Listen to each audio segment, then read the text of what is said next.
let's get into that WRC Fan Survey, shall we? This is from rallyfish.com. So it says here, as part of the pathway that has now been established with the recommendations that span promotion, sporting and technical results of the FIA's fan survey. It's been a central consideration, and they've had over 11,000 respondents from across the world shared their feedback, providing invaluable insights. Unsurprisingly, the unique nature of WRC shines through, with fans feeling strongly that it's set apart from other motorsports thanks to its format. It's unique, let's be fair. And its location, variety, and in particular, its unpredictability. Now, 93% and the role of nature in the rally's outcome, 95% adding to the excitement, which is good. Now, it says here, a huge 98% agree with WRC that they should continue to host events across the year on a range of surfaces, snow and gravel, which adds to the experience. What are the other 2% thinking? Go back to your circuit tracks, surely. Yeah, I don't understand. Why would you want it always on the same surface? I mean, I do like the tarmac surfaces. I think the cars look so fast, don't they? And I think some of the time they can set the cars, I think, a bit lower, which makes them go fast around the corners.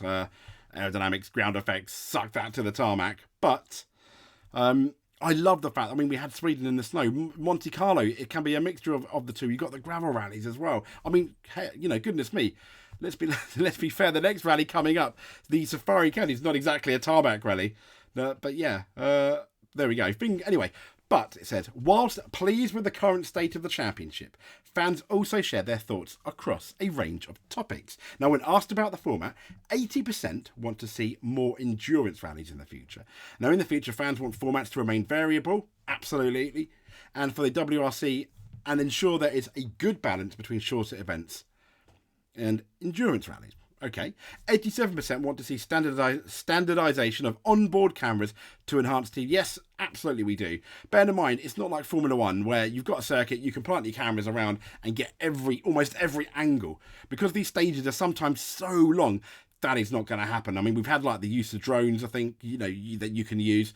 Certain really good angles, especially where the crowds are as well. You see them, so you do have permanent cameras there. But I do think a good 3-4 plus cameras, maybe a helmet cam like they do in some of the other sports to see what the driver's seeing, what the co-pilot's seeing. Yeah, more cameras would be fantastic. And it says when it comes to technical aspects, 72% are in favour of regulations to ensure equality for a larger base model cars. Yes, 65% agreeing there should be a price cap on cars. I get it. And they're talking about that price cap. At the moment, it's about £1 million. $1 million. I think European euros, roughly, I think they were suggesting. How much a Rally 1 car costs. They want to slash that by over half, 400,000, which, let's be honest, is not exactly pocket change. You're not going to, you and I aren't going to go to your local Hyundai garage and get an i20 Rally 1 car, but, second hand maybe, but what it does mean is people can afford it. More manufacturers may come in, and then you might have more privateer teams buying those Rally 1 cars in the manufacturers and have, mix it up a bit. That's what we want. I mean, at the moment, we've only got 3 teams in, and not that many, 6, 7 maybe cars gunning for that champion. I mean, it's not very healthy at the top, which is why sometimes the Rally 2 is more exciting. But yeah, so 97% want to see more manufacturers involved. We've just spoken about that. Sustainability, yes, that's the S word, is on the agenda, but only 59% agreeing with the importance of using sustainable fuels and 23% favouring hybrid technology. And these are the hardcore of the hardcore fans answering this survey. 11,000, only 23% favouring hybrid technology. See you later, I think, is the topic there. It's ruining the BTCC.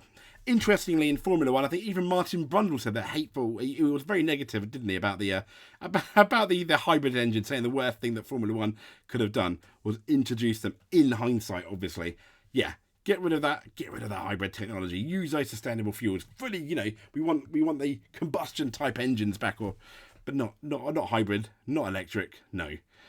Looking at the drivers, now 94% feel that the unique nature of the driver skills are just as important for success as the performance of the car. And I can't help but feel that unlike the top echelon in motorsport, Formula One, I do feel the driver can make much more of a difference in a rally car than you can in an F1 car. Let's be honest, Max Verstappen in a Haas ain't winning anything, is he? No.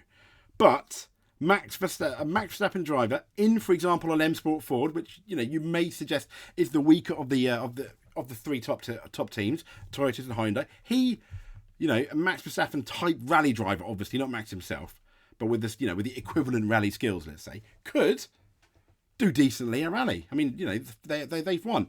And that's what's good. The driver can make more of a difference. And 92% agreeing that WRC stands apart from other motorsports because of the teamwork between the drivers, co-drivers and engineers. Absolutely. Get that car fixed in between the stages. Yeah, completely. Amateur drivers add to the excitement, with 86% of fans saying that they like that they can compete on the same course as professional drivers. Yeah, 62% are inspired by the drivers, while 68% consider them great role models. Well, okay, fair enough. I can't argue that. And it says, finally, when it comes to engagement and how fans are watching, this is going to be quite interesting. 92% get their information from motorsport media and 89% from online media.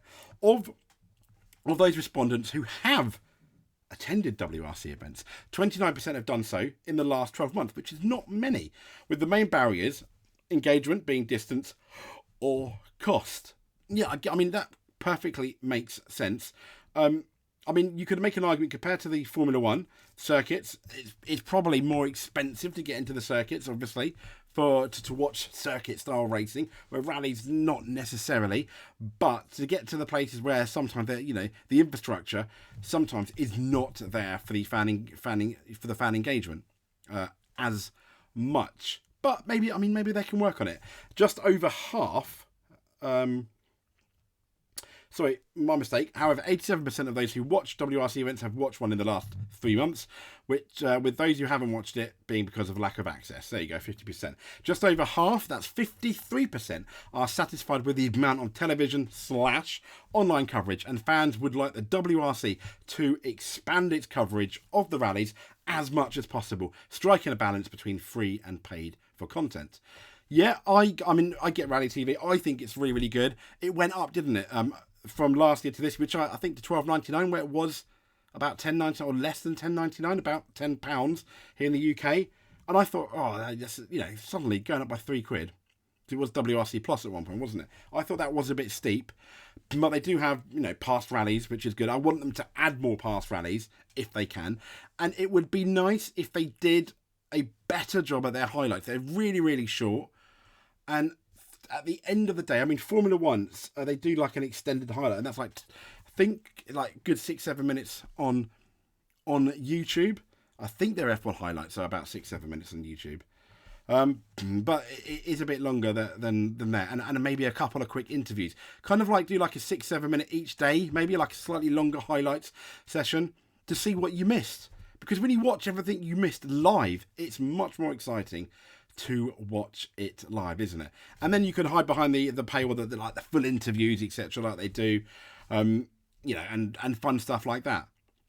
So, but I do think let me know in the comments below whether you guys think if the rally TV is a bit more on the expensive side. I think Formula One TV is the equivalent of £10 if you were to buy it in the UK, but you can't because Sky've got the exclusive rights. But I think it's the equivalent of around that, which is not too bad. It's £3 cheaper. And they have a lot of old races on there and a few documentaries, kind of like the WRC does. But that's maybe a podcast or a show for another day, because it's pretty much now 20 minutes. So if you made it to the end of my rambling, I am very, very impressed. I'm so impressed that I'm going to ask you to subscribe. That would be amazing. I'd really, really appreciate that. Comment below. Let us know what you think. Like, if you can. And we'll see you next time.